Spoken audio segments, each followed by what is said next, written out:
And if you're unlucky enough to get somebody like this guy in front of me who's traveling at 22 kilometers an hour at the moment. Hola amigos, ¿qué tal? Stuart here from Spain Speaks with an update video today. Have a bit of a chat while we go for a drive. Haven't done one of these driving vlogs for a while now, so we'll have a bit of a chat about what's going on here in Spain and a few other things too. So let's go. Now, as you can see, it's a wet day today.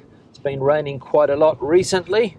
We're making up for the dry weather that we've had for most of the year, and of course the rain's coming down now, and some places on alert for torrential rains, which as we know is more common around September, October, but the rain coming quite late this year, as I said. And a lot of people are happy about that because Spain, as we know, needs the rain. Drought conditions in many parts of the country. Catalonia, Galicia had drought conditions there for a while. Andalusia also in the middle of a drought in some parts of Andalusia, so rain necessary, and that's what we've got, fortunately, as I said, for farmers and other people that like the rain. Now, going for a drive down this road here, which has been converted into a single lane road now. Bike lane, as we can see, on both sides, and there's already a bike lane that goes down this road, down there to my left, but nobody uses that, and as we can see, nobody using the bike lane today, obviously because it's raining, but it hasn't been a popular decision from the local council. Residents are angry with these new bike lanes that have been installed, but the mayor of this town that I'm living here, or city that I'm living, has said that they're not going to remove them. They are here to stay. So residents will have to put up with these bike lanes. And one of the reasons why people are complaining is because they head into Madrid every day to work or somewhere else, and the traffic in the morning here now is absolutely shocking. And that's one of the reasons why, as I said, people are angry with these bike lanes. Now, I'm heading off to get some fuel.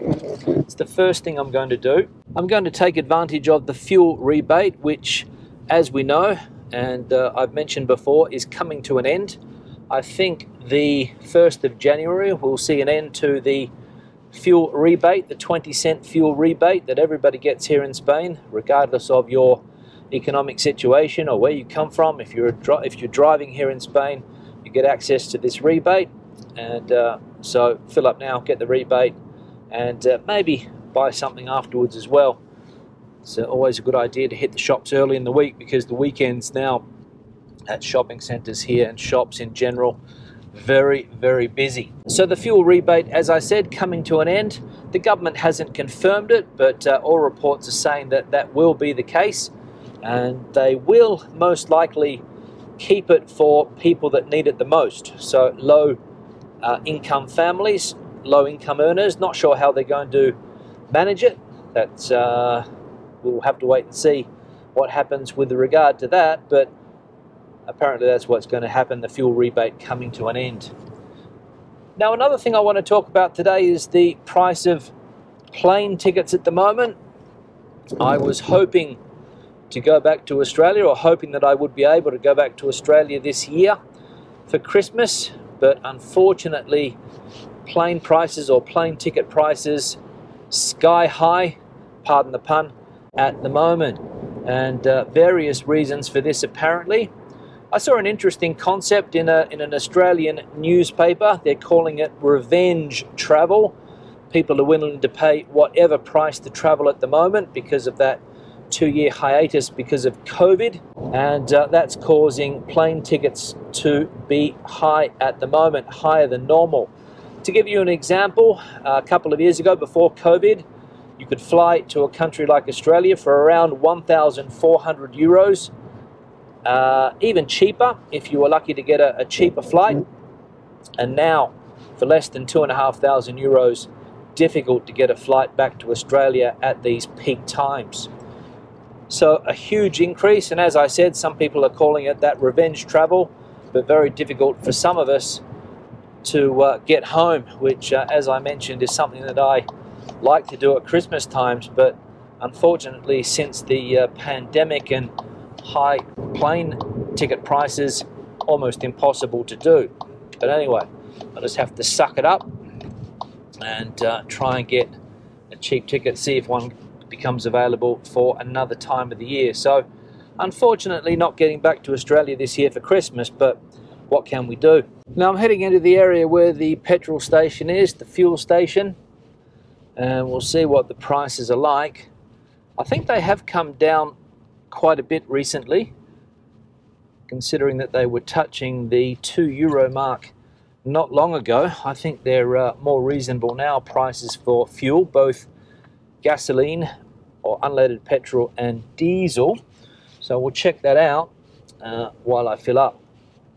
But let's have a look. Now the petrol station's up here, so I'm seeing already 160.9 for diesel, 150.9 for unleaded. So let's go in there and fill up the tank. Nobody there. Okay, so the car is full of petrol, less than €50, so pleased about that. Normally it costs me around €60 to fill up the car with the discount, but today less than 50, although I will say that I had a bit of fuel in the tank. I wasn't running on empty, so that's one of the reasons, but good to see that it's not as expensive to fill up. And luckily, as I said, that fuel rebate's still in place for another couple of weeks, at least 3 weeks, so good to see. Now heading to the local shopping centre now, to the Carrefour shopping centre.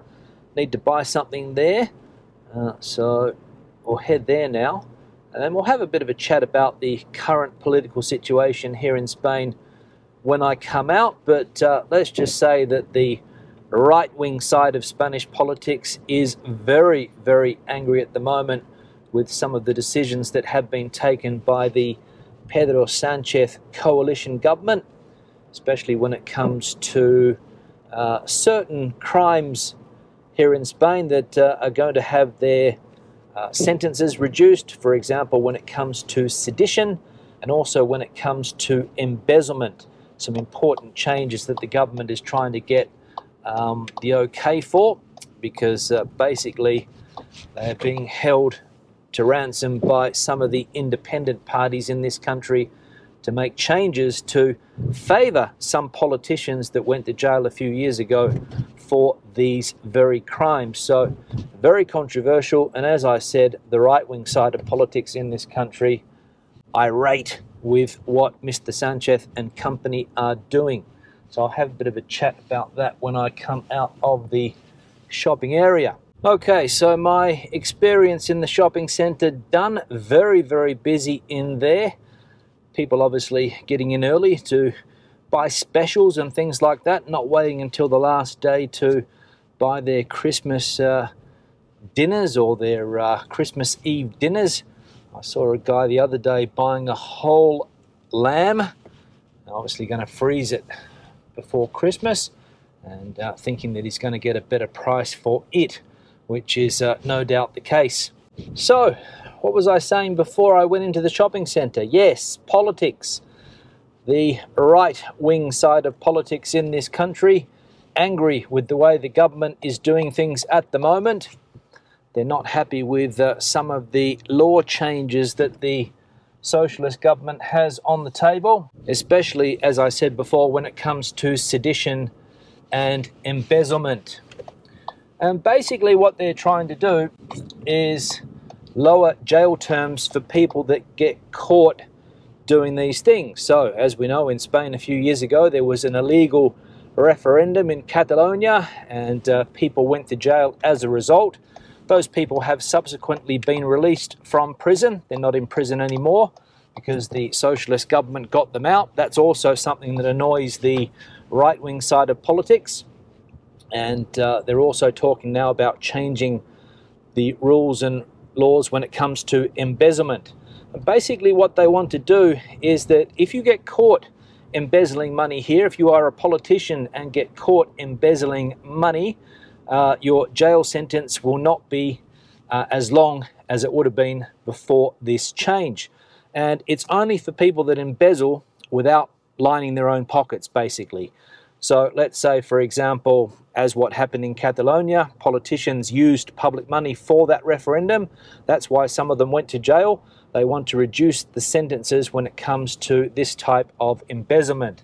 Another example, down there in Andalusia, a bloke called Mr. Griñán, sentenced to prison for embezzlement. He didn't get rich himself, but he helped other people get rich, and that's what they want to change. So if you don't get rich yourself, if you are a politician and you don't put the money into your own pocket, the jail sentence won't be as heavy. And all of these changes are mainly going to benefit Catalonian politicians that, as we know, threw the country into mayhem a few years ago. Pedro Sánchez is saying that it's good for the country, Catalonia is not complaining, and that's a good thing in general for the whole population.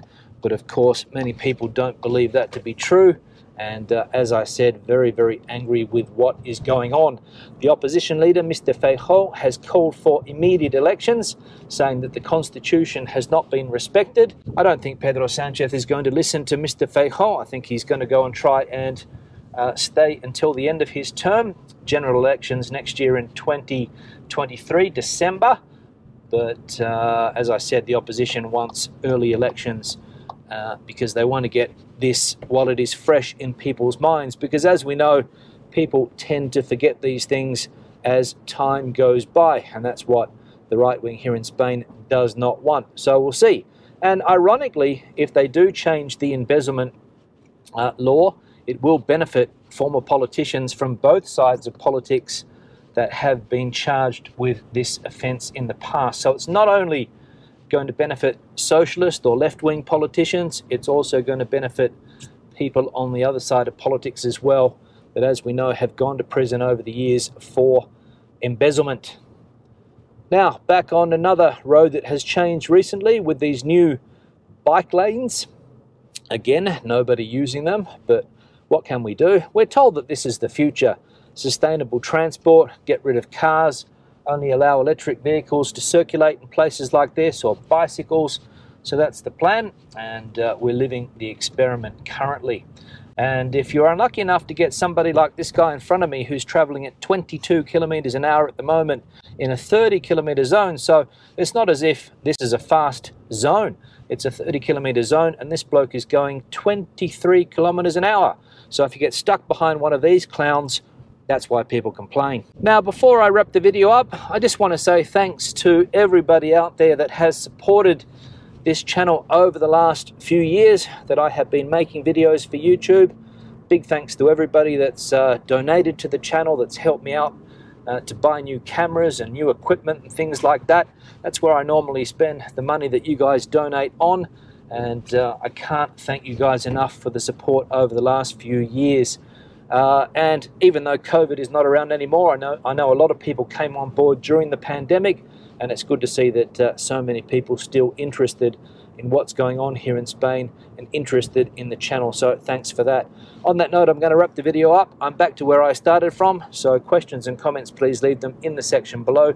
Debate the video out as you normally do. Give it a thumbs up if you liked it, thumbs down if you didn't. I'll see you in the next one. Hasta luego.